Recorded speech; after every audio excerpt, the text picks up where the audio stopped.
أعوذ بالله من الشيطان الرجيم. بسم الله الرحمن الرحيم. سيقول السفهاء من الناس ما ولاهم عن قبلتهم التي كانوا عليها قل لله المشرق والمغرب يهدي من يشاء إلى صراط مستقيم. وكذلك جعلناكم أمة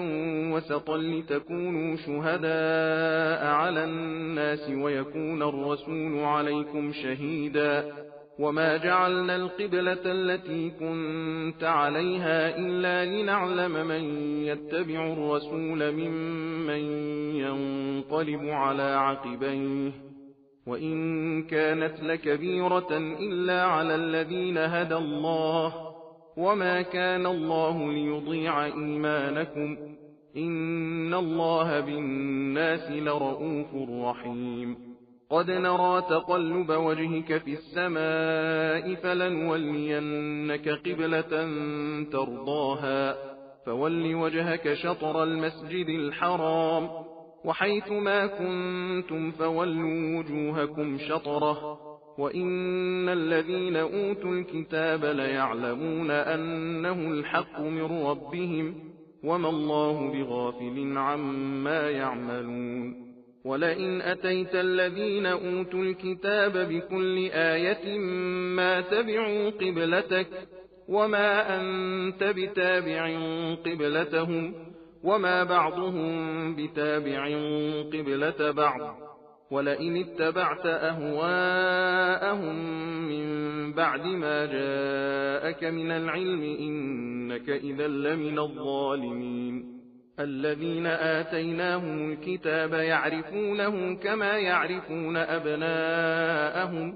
وإن فريقا منهم ليكتمون الحق وهم يعلمون. الحق من ربك فلا تكونن من الممترين. ولكل وجهة هو موليها فاستبقوا الخيرات أينما تكونوا يأت بكم الله جميعا إن الله على كل شيء قدير. ومن حيث خرجت فول وجهك شطر المسجد الحرام وإنه للحق من ربك وما الله بغافل عما تعملون. ومن حيث خرجت فول وجهك شطر المسجد الحرام وحيث ما كنتم فولوا وجوهكم شطره لئلا يكون للناس عليكم حجة إلا الذين ظلموا منهم فلا تخشوهم واخشوني ولأتم نعمتي عليكم ولعلكم تهتدون. كما أرسلنا فيكم رسولا منكم يتلو عليكم آياتنا ويزكيكم ويعلمكم الكتاب والحكمة ويعلمكم ما لم تكونوا تعلمون فاذكروني أذكركم واشكروا لي ولا تكفرون. يا أيها الذين آمنوا استعينوا بالصبر والصلاة إن الله مع الصابرين. ولا تقولوا لمن يقتل في سبيل الله أموات بل أحياء ولكن لا تشعرون. ولنبلونكم بشيء من الخوف والجوع ونقص من الأموال والأنفس والثمرات وبشر الصابرين الذين إذا أصابتهم مصيبة قالوا إنا لله وإنا إليه راجعون أولئك عليهم صلوات من ربهم ورحمة وأولئك هم المهتدون. إن الصفا والمروة من شعائر الله فمن حج البيت أو اعتمر فلا جناح عليه أن يطوف بهما ومن تطوع خيرا فإن الله شاكر عليم. إن الذين يكتمون ما أنزلنا من البينات والهدى من بعد ما بيناه للناس في الكتاب أولئك يلعنهم الله ويلعنهم اللاعنون إلا الذين تابوا وأصلحوا وبينوا فأولئك أتوب عليهم وأنا التواب الرحيم. إن الذين كفروا وماتوا وهم كفار أولئك عليهم لعنة الله والملائكة والناس أجمعين خالدين فيها لا يخفف عنهم العذاب ولا هم ينظرون وإلهكم إله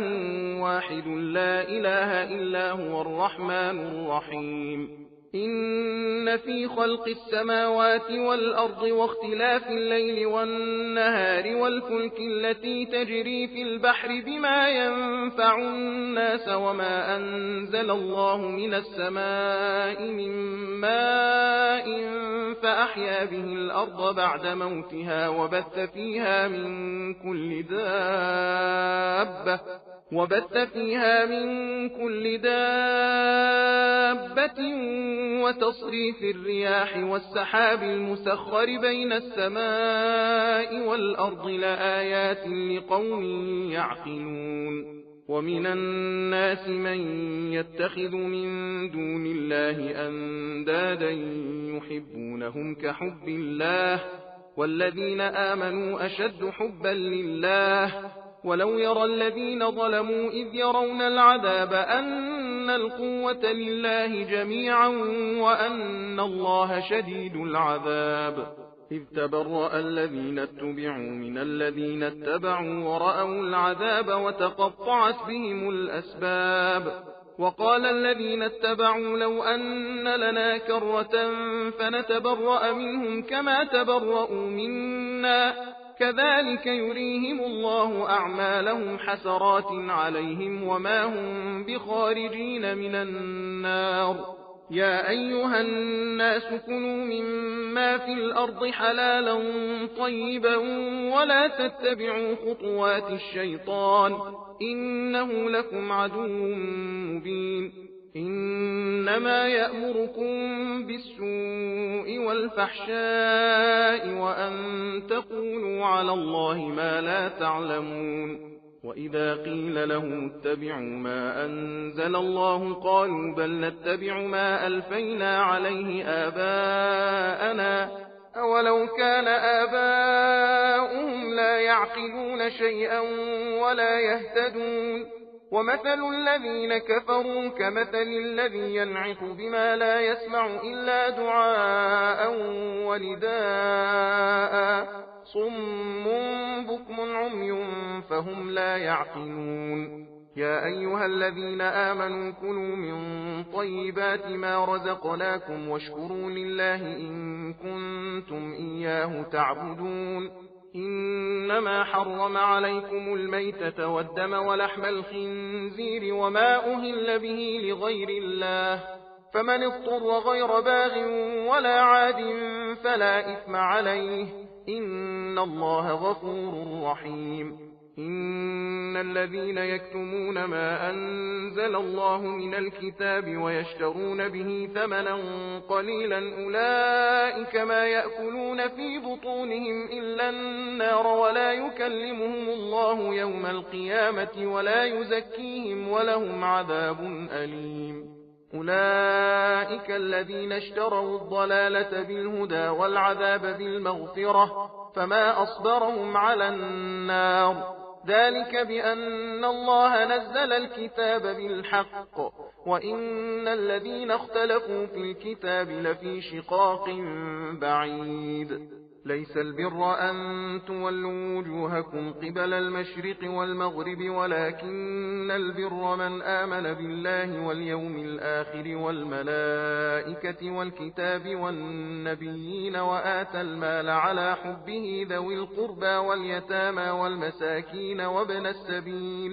وآتى المال على حبه ذوي القربى واليتامى والمساكين وابن السبيل والسائلين وفي الرقاب وأقام الصلاة وآتى الزكاة والموفون بعهدهم إذا عاهدوا والصابرين في البأساء والضراء وحين البأس أولئك الذين صدقوا وأولئك هم المتقون يا أيها الذين آمنوا كتب عليكم القصاص في القتل الحر بالحر والعبد بالعبد والأنثى بالأنثى فمن عفي له من أخيه شيء فاتباع بالمعروف وأداء إليه بإحسان، ذلك تخفيف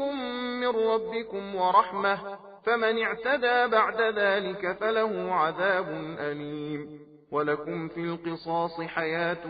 يا أولي الألباب لعلكم تتقون. كتب عليكم إذا حضر أحدكم الموت إن ترك خيرا الوصية للوالدين والأقربين بالمعروف حقا على المتقين، فمن بدله بعدما سمعه فإنما إثمه على الذين يبدلونه، إن الله سميع عليم. فمن خاف من موص جنفا أو إثما فأصلح بينهم فلا إثم عليه، إن الله غفور رحيم. يا أيها الذين آمنوا كتب عليكم الصيام كما كتب على الذين من قبلكم لعلكم تتقون، أياما معدودات، فمن كان منكم مريضا أو على سفر فعدة من أيام أخر، وعلى الذين يطيقونه فدية طعام مسكين، فمن تطوع خيرا فهو خير له، وأن تصوموا خير لكم إن كنتم تعلمون. شهر رمضان الذي أنزل فيه القرآن هدى للناس وبينات من الهدى والفرقان، فمن شهد منكم الشهر فليصمه، ومن كان مريضا أو على سفر فعدة من أيام أخر، يريد الله بكم اليسر ولا يريد بكم العسر ولتكملوا العدة ولتكبروا الله على ما هداكم ولعلكم تشكرون. وإذا سألك عبادي عني فإني قريب أجيب دعوة الداع إذا دعان، فليستجيبوا لي وليؤمنوا بي لعلهم يرشدون. أحل لكم ليلة الصيام الرفث إلى نسائكم، هن لباس لكم وأنتم لباس لهن، علم الله أنكم كنتم تختانون أنفسكم فتاب عليكم وعفى عنكم، فالآن باشروهن وابتغوا ما كتب الله لكم، وكلوا واشربوا حتى يتبين لكم الخيط الأبيض من الخيط الأسود من الفجر، ثم أتموا الصيام إلى الليل، ولا تباشروهن وأنتم عاكفون في المساجد، تلك حدود الله فلا تقربوها، كذلك يبين الله آياته للناس لعلهم يتقون. ولا تأكلوا أموالكم بينكم بالباطل وتدلوا بها إلى الحكام لتأكلوا فريقا من أموال الناس بالإثم وأنتم تعلمون. يسألونك عن الأهلة، قل هي مواقيت للناس والحج، وليس البر بأن تأتوا البيوت من ظهورها ولكن البر من اتقى، وأتوا البيوت من أبوابها واتقوا الله لعلكم تفلحون. وقاتلوا في سبيل الله الذين يقاتلونكم ولا تعتدوا، إن الله لا يحب المعتدين. واقتلوهم حيث ثقفتموهم وأخرجوهم من حيث أخرجوكم، والفتنة أشد من القتل، ولا تقاتلوهم عند المسجد الحرام حتى يقاتلوكم فيه، فإن قاتلوكم فاقتلوهم، كذلك جزاء الكافرين، فإن انتهوا فإن الله غفور رحيم. وقاتلوهم حتى لا تكون فتنة ويكون الدين لله، فإن انتهوا فلا عدوان إلا على الظالمين. الشهر الحرام بالشهر الحرام والحرمات قصاص، فمن اعتدى عليكم فاعتدوا عليه بمثل ما اعتدى عليكم، واتقوا الله واعلموا أن الله مع المتقين. وأنفقوا في سبيل الله ولا تلقوا بأيديكم إلى التهلكة، وأحسنوا إن الله يحب المحسنين. وأتموا الحج والعمرة لله، فإن أحصرتم فما استيسر من الهدي ولا تحلقوا رؤوسكم حتى يبلغ الهدي محله فمن كان منكم مريضا أو به أذى من رأسه ففدية من صيام أو صدقة أو نسك فإذا أمنتم فمن تمتع بالعمرة إلى الحج فما استيسر من الهدي فمن لم يجد فصيام 3 أيام في الحج و7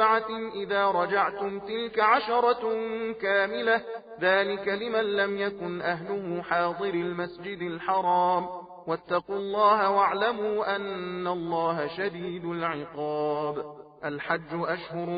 معلومات فمن فرض فيهن الحج فلا رفث ولا فسوق ولا جدال في الحج وما تفعلوا من خير يعلمه الله وتزودوا فإن خير الزاد التقوى واتقون يا أولي الألباب ليس عليكم جناح أن تبتغوا فضلا من ربكم فإذا أفضتم من عرفات فاذكروا الله عند المشعر الحرام واذكروه كما هداكم وإن كنتم من قبله لمن الضالين ثم أفيضوا من حيث أفاض الناس واستغفروا الله إن الله غفور رحيم فإذا قضيتم مناسككم فاذكروا الله كذكركم آباءكم أو أشد ذكرا فمن الناس من يقول ربنا آتنا في الدنيا وما له في الآخرة من خلاق ومنهم من يقول ربنا آتنا في الدنيا حسنة وفي الآخرة حسنة وقنا عذاب النار أولئك لهم نصيب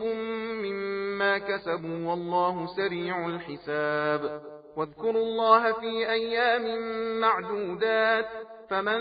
تعجل في يومين فلا إثم عليه ومن تأخر فلا إثم عليه لمن اتقى واتقوا الله واعلموا أنكم إليه تحشرون ومن الناس من يعجبك قوله في الحياة الدنيا ويشهد الله على ما في قلبه وهو ألد الخصام وإذا تولى سعى في الأرض ليفسد فيها ويهلك الحرث والنسل والله لا يحب الفساد وإذا قيل له اتق الله أخذته العزة بالإثم فحسبه جهنم ولبئس المهاد ومن الناس من يشري نفسه ابتغاء مرضات الله والله رؤوف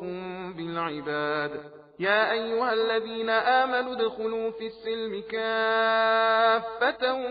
ولا تتبعوا خطوات الشيطان إنه لكم عدو مبين فإن زللتم من بعد ما جاءتكم البينات فاعلموا أن الله عزيز حكيم هل ينظرون إلا أن يأتيهم الله في ظلل من الغمام والملائكة وقضي الأمر وإلى الله ترجع الأمور سل بني إسرائيل كم آتيناهم من آية بينة ومن يبدل نعمة الله من بعد ما جاءته فإن الله شديد العقاب زين للذين كفروا الحياة الدنيا ويسخرون من الذين آمنوا والذين اتقوا فوقهم يوم القيامة والله يرزق من يشاء بغير حساب كان الناس أمة واحدة فبعث الله النبيين مبشرين ومنذرين وأنزل معهم الكتاب بالحق ليحكم بين الناس فيما اختلفوا فيه وما اختلف فيه إلا الذين أوتوه من بعد ما جاءتهم البينات بغيا بينهم فهدى الله الذين آمنوا لما اختلفوا فيه من الحق بإذنه والله يهدي من يشاء إلى صراط مستقيم أم حسبتم أن تدخلوا الجنة ولما يأتكم مثل الذين خلوا من قبلكم مستهم البأساء والضراء وزلزلوا حتى يقول الرسول والذين آمنوا معه متى نصر الله ألا إن نصر الله قريب. يسألونك ماذا ينفقون قل ما أنفقتم من خير فللوالدين والأقربين واليتامى والمساكين وابن السبيل وما تفعلوا من خير فإن الله به عليم. كتب عليكم القتال وهو كره لكم وعسى أن تكرهوا شيئا وهو خير لكم وعسى أن تحبوا شيئا وهو شر لكم والله يعلم وأنتم لا تعلمون. يسألونك عن الشهر الحرام قتال فيه قل قتال فيه كبير وصد عن سبيل الله وكفر به والمسجد الحرام وإخراج أهله منه أكبر عند الله والفتنة أكبر من القتل ولا يزالون يقاتلونكم حتى يردوكم عن دينكم إن استطاعوا ومن يرتدد منكم عن دينه فيمت وهو كافر فأولئك حبطت أعمالهم في الدنيا والآخرة وأولئك أصحاب النار هم فيها خالدون. إن الذين آمنوا والذين هاجروا وجاهدوا في سبيل الله أولئك يرجون رحمة الله والله غفور رحيم. يسألونك عن الخمر والميسر قل فيهما إثم كبير ومنافع للناس وإثمهما أكبر من نفعهما ويسألونك ماذا ينفقون قل العفو كذلك يبين الله لكم الآيات لعلكم تتفكرون في الدنيا والآخرة. ويسألونك عن اليتامى قل إصلاح لهم خير وإن تخالطوهم فإخوانكم والله يعلم المفسد من المصلح ولو شاء الله لأعنتكم إن الله عزيز حكيم. ولا تنكحوا المشركات حتى يؤمن ولأمة مؤمنة خير من مشركة ولو أعجبتكم ولا تنكحوا المشركين حتى يؤمنوا ولعبد مؤمن خير من مشرك ولو أعجبكم أولئك يدعون إلى النار والله يدعو إلى الجنة والمغفرة بإذنه ويبين آياته للناس لعلهم يتذكرون. ويسألونك عن المحيض قل هو أذى فاعتزلوا النساء في المحيض ولا تقربوهن حتى يطهرن فإذا تطهرن فأتوهن من حيث أمركم الله إن الله يحب التوابين ويحب المتطهرين. نساؤكم حرث لكم فأتوا حرثكم أنى شئتم وقدموا لأنفسكم واتقوا الله واعلموا أنكم ملاقوه وبشر المؤمنين. ولا تجعلوا الله عرضة لأيمانكم أن تبروا وتتقوا وتصلحوا بين الناس والله سميع عليم. لا يؤاخذكم الله باللغو في أيمانكم ولكن يؤاخذكم بما كسبت قلوبكم والله غفور حليم. للذين يؤلون من نسائهم تربص 4 أشهر فإن فاءوا فإن الله غفور رحيم. وإن عزموا الطلاق فإن الله سميع عليم. والمطلقات يتربصن بأنفسهن 3 قروء ولا يحل لهن أن يكتمن ما خلق الله في أرحامهن إن كن يؤمن بالله واليوم الآخر وبعولتهن أحق بردهن في ذلك إن أرادوا إصلاحا ولهن مثل الذي عليهن بالمعروف وللرجال عليهن درجة والله عزيز حكيم. الطلاق 2 فإمساكم بمعروف أو تسريح بإحسان ولا يحل لكم أن تأخذوا مما آتيتموهن شيئا إلا أن يخافا ألا يقيما حدود الله فإن خفتم ألا يقيما حدود الله فلا جناح عليهما فيما افتدت به تلك حدود الله فلا تعتدوها ومن يتعد حدود الله فأولئك هم الظالمون. فإن طلقها فلا تحل له من بعد حتى تنكح زوجا غيره. فإن طلقها فلا جناح عليهما أن يتراجعا إن ظنا أن يقيما حدود الله، وتلك حدود الله يبينها لقوم يعلمون. وإذا طلقتم النساء فبلغن أجلهن فأمسكوهن بمعروف أو سرحوهن بمعروف، ولا تمسكوهن ضرارا لتعتدوا، ومن يفعل ذلك فقد ظلم نفسه. ولا تتخذوا آيات الله هزوا، واذكروا نعمة الله عليكم وما أنزل عليكم من الكتاب والحكمة يعظكم به، واتقوا الله واعلموا أن الله بكل شيء عليم. وإذا طلقتم النساء فبلغن أجلهن فلا تعضلوهن أن ينكحن أزواجهن إذا تراضوا بينهم بالمعروف، ذلك يوعظ به من كان منكم يؤمن بالله واليوم الآخر، ذلكم أزكى لكم وأطهر، والله يعلم وأنتم لا تعلمون. والوالدات يرضعن أولادهن حولين كاملين لمن أراد أن يتم الرضاعة، وعلى المولود له رزقهن وكسوتهن بالمعروف، لا تكلف نفس إلا وسعها، لا تضار والدة بولدها ولا مولود له بولده، وعلى الوارث مثل ذلك، فإن أرادا فصالا عن تراض منهما وتشاور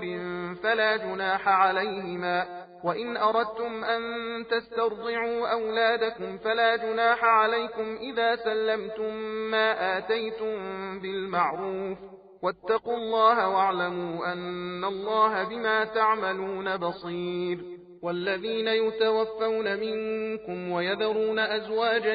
يتربصن بأنفسهن 4 أشهر و10، فإذا بلغن أجلهن فلا جناح عليكم فيما فعلن في أنفسهن بالمعروف، والله بما تعملون خبير. ولا جناح عليكم فيما عرضتم به من خطبة النساء أو أكننتم في أنفسكم، علم الله أنكم ستذكرونهن ولكن لا تواعدوهن سرا إلا أن تقولوا قولا معروفا، ولا تعزموا عقدة النكاح حتى يبلغ الكتاب أجله، واعلموا أن الله يعلم ما في أنفسكم فاحذروه، واعلموا أن الله غفور حليم. لا جناح عليكم إن طلقتم النساء ما لم تمسوهن أو تفرضوا لهن فريضة، ومتعوهن على الموسع قدره وعلى المقتر قدره متاعا بالمعروف حقا على المحسنين. وإن طلقتموهن من قبل أن تمسوهن وقد فرضتم لهن فريضة فنصف ما فرضتم إلا أن يعفون أو يعفو الذي بيده عقدة النكاح، وأن تعفوا أقرب للتقوى، ولا تنسوا الفضل بينكم، إن الله بما تعملون بصير. حافظوا على الصلوات والصلاة الوسطى وقوموا لله قانتين. فإن خفتم فرجالا أو ركبانا فإذا أمنتم فاذكروا الله كما علمكم ما لم تكونوا تعلمون. والذين يتوفون منكم ويذرون أزواجا وصية لأزواجهم متاعا إلى الحول غير إخراج، فإن خرجن فلا جناح عليكم فيما فعلن في أنفسهن من معروف، والله عزيز حكيم. وللمطلقات متاع بالمعروف حقا على المتقين، كذلك يبين الله لكم آياته لعلكم تعقلون. ألم تر إلى الذين خرجوا من ديارهم وهم ألوف حذر الموت فقال لهم الله موتوا ثم أحياهم، إن الله لذو فضل على الناس ولكن أكثر الناس لا يشكرون وقاتلوا في سبيل الله واعلموا أن الله سميع عليم من ذا الذي يقرض الله قرضا حسنا فيضاعفه له أضعافا كثيرة والله يقبض ويبسط وإليه ترجعون ألم تر إلى الملأ من بني إسرائيل من بعد موسى إذ قالوا لنبي له مبعث لنا ملكا نقاتل في سبيل الله قال هل عسيتم إن كتب عليكم القتال ألا تقاتلوا قالوا وما لنا ألا نقاتل في سبيل الله وقد أخرجنا من ديارنا وأبنائنا فلما كتب عليهم القتال تولوا إلا قليلا منهم والله عليم بالظالمين وقال لهم نبيهم إن الله قد بعث لكم طالوت ملكا قالوا أنى يكون له الملك علينا ونحن أحق بالملك منه ولم يؤت سعة من المال قال إن الله اصطفاه عليكم وزاده بسطة في العلم والجسم والله يؤتي ملكه من يشاء والله واسع عليم وقال لهم نبيهم إن آية ملكه أن يأتيكم التابوت فيه سكينة من ربكم وبقية مما ترك آل موسى وآل هارون تحمله الملائكة إن في ذلك لآية لكم إن كنتم مؤمنين فلما فصل طالوت بالجنود قال إن الله مبتليكم بنهر فمن شرب منه فليس مني ومن لم يطعمه فإنه مني إلا من اغترف غرفة بيده فشربوا منه إلا قليلا منهم فلما جاوزه هو والذين آمنوا معه قالوا لا طاقة لنا اليوم بجالوت وجنوده قال الذين يظنون أنهم ملاقوا الله كم من فئة قليلة غلبت فئة كثيرة بإذن الله والله مع الصابرين ولما برزوا لجالوت وجنوده قالوا ربنا أفرغ علينا صبرا وثبت أقدامنا وانصرنا على القوم الكافرين فهزموهم بإذن الله وقتل داود جالوت وآتاه الله الملك والحكمة وعلمه مما يشاء ولولا دفع الله الناس بعضهم ببعض لفسدت الأرض ولكن الله ذو فضل على العالمين تلك آيات الله نتلوها عليك بالحق وإنك لمن المرسلين صدق الله العلي العظيم إنا هديناه السبيل إما شاكرا